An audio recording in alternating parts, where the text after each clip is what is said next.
You the same Amethyst P. Garcia, who's placed on community supervision in 2021 CR 2958 for the offense of possession of a controlled substance, penalty group 1 gram or 4 grams on April 18, 2022 for a term of 5 years. Yes, ma'am. All right, viewers, here's what's happening. Amethyst Garcia is facing a motion to revoke her probation. Basically, she was given a second chance before, but the state believes she violated those terms. This moment sets the stage for a major turning point. Will the court show mercy, or has she run out of chances? All right. State. Yes, Your Honor. Actually, Your Honor, on violation condition number 1, for the June 9th, 2022, the state would like to orderly amend it, striking the language W/I-D-E-L, which stands for with intent to deliver, to the court. Any objection? No objection, ma'am. All right. Ms. Garcia, do you understand your attorney has 10 days to prepare for trial? Did you understand that's a substantive change to the motion to revoke? Yes. Knowing that, do you still wish to continue? Yes. Thank you. All right. We've lost video. Okay. All right. State. Yes, Your Honor. Violated condition number 1, on or about the 9th day of June 2022 in Bear County, Texas. The defendant, Amethyst P. Garcia, committed the offense of possession of controlled substance, penalty group 1, 4 to 200 grams, in violation condition number 1. How do you plead to that? True or not true? True. Your Honor, we'll waive the remaining violated conditions. All right. Did you understand by pleading true to violation of condition number 1? That's a big moment. Garcia just admitted guilt, knowing it could mean years behind bars. What would you do in her place? Would you take responsibility to possibly earn leniency or fight it all the way? Let me know your thoughts below. The court could find it true, grant the motion, and sentence you up to 6 years in prison and up to a $1,500 fine. Yes, ma'am. Knowing that, do you still wish to plead true to violation of condition number 1? Yes, ma'am. Court will find violation of condition number 1 true. I'm assuming there's no agreement on the motion to revoke. That is correct, Your Honor. All right. And the state is silent on 2022 CR 8569. And that cause number defense, do you have any witnesses? Oh, yeah. All right. Then the court will hear argument. Well, on the, are you saying for the application for probation? Yes. Yeah, the application for probation. Now, when we were, trying to negotiate all of this, MTR and everything, so my understanding is, and of course, right now I'm saying it's different, but my understanding is that the NPR agreement for the for punishment would be to run concurrent or to run together with the case that she plead on. So that's what on that new case, Your Honor, we're asking this court to give her another opportunity. Now, she did not comply with her probation. In fact, she, as Your Honor can read, she didn't even start her probation. She didn't show up for orientation or anything like that, which caused the warrant and everything to come in. Now, she's realized she's been in jail since November. She realizes that this has to stop.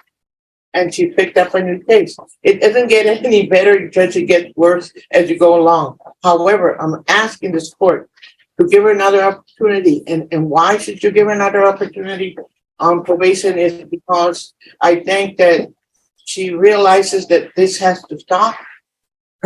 She had a death in the family of her grandmother last year. That was her mother figure.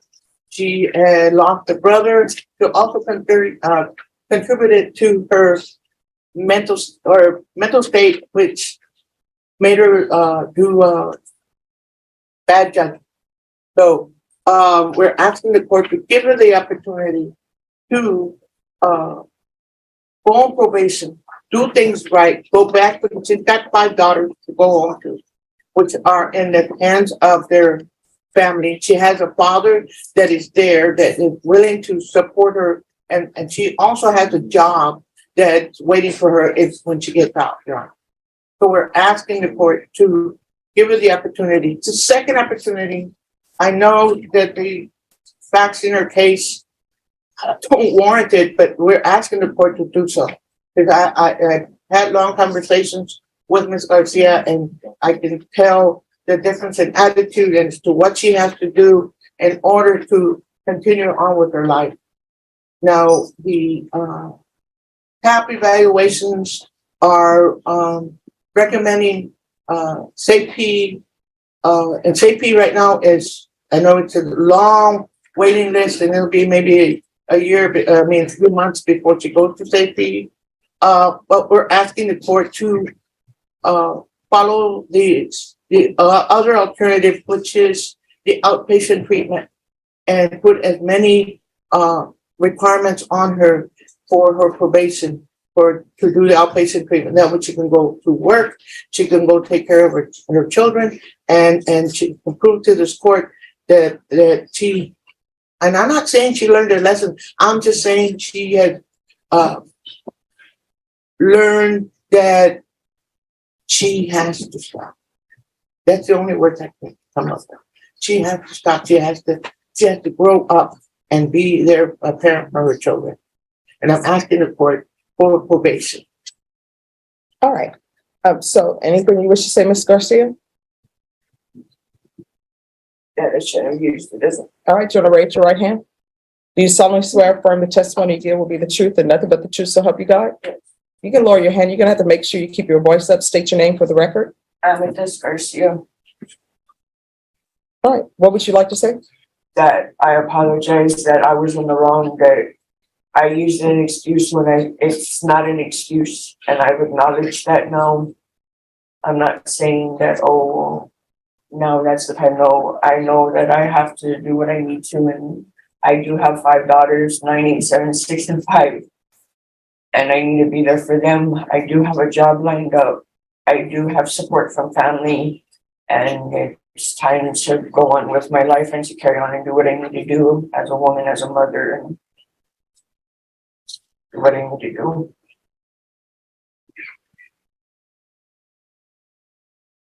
All right.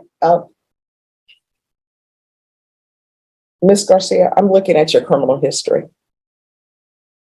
And sometimes people are learning their lessons, but your criminal history is not good. And when I look at criminal history, I'm not necessarily looking at it to say, oh, this person is a bad person. I'm looking at it to see, has there been any type of intervention? Has somebody learned their lesson? Is there anything that I can do to protect the community and have this person being, productive member of society? And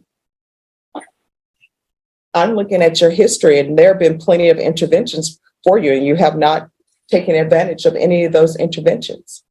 And I don't think probation is appropriate for you because of that. And because of other things that are in the PSI report, the fact that I previously had you on probation to work with you. And I think any defense attorney in this courthouse, in this courtroom, will tell you that when I put people on probation, I'm hoping. And there it is, the final blow. The judge acknowledges Garcia's past chances, her unfulfilled probation, and new offenses. This isn't just about punishment, it's about accountability. Still, notice how the judge ends with encouragement, urging her to stay clean and reunite with her daughters. That's the bittersweet humanity inside every courtroom.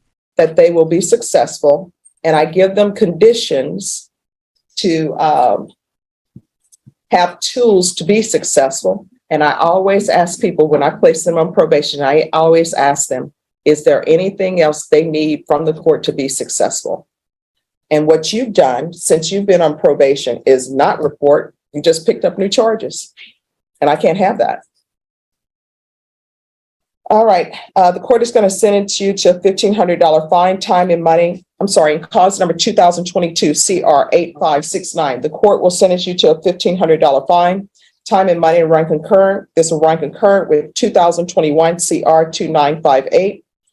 5 years in the prison. Take in consideration NIGHTMAG number 688702. Give you credit for any time served. Going to show you what's entitled Trial Court Certification of Defendant's Rights to Appeal. Did you review that with your attorney? Did you understand it and did you sign it? Because this is a felony conviction, you're not allowed to own or possess any weapons or ammunition. If you have a question over what a weapon or ammunition is, you need to speak to an attorney. Because this is a plea bargain agreement, because I followed your plea bargain agreement and you waive your right to appeal, you do not have the court's permission to appeal. Do you understand? Now, if you would like, because I do see the TAP evaluation, they're recommending that you do inpatient treatment. If you would like, I could recommend you for the therapeutic community. It is a drug treatment program. I cannot force them to put you into it. All I can do is recommend it, and then you will have to recommend it yourself. It does not increase the amount of time that you're in custody. Would you like to be considered? No. For being in custody, he wants to, they'll do it. Would you explain again, Your Honor? All right. So the therapeutic community, I do not have jurisdiction to force them to place you in the therapeutic community. The therapeutic community is a program at the prison that will hopefully help you with any drug issues you have. If you're accepted into the therapeutic community, it does not increase your prison time. So for example, in this case, you've been sentenced to 5 years prison. If you're in the therapeutic community and you do not complete it, they're not going to say, oh, she didn't complete it in 5 years, so we're giving her 6 years. If you're up for parole and they deem your parole worthy at 2 years, they're not going to say, we're giving her parole. We would give her parole, but because she hasn't completed the therapeutic community, we're not giving her parole. So it's merely a program to help you, hopefully, with any drug issues you have. All right. And we'll do a request for therapeutic community. All right. We can go off the record. Ms. Garcia, I know you wanted probation. Your attorney told me about your daughters. When you get out of prison, you need to make sure that you stay on the straight and narrow so you can be in their lives. All right. All right. Good luck to you.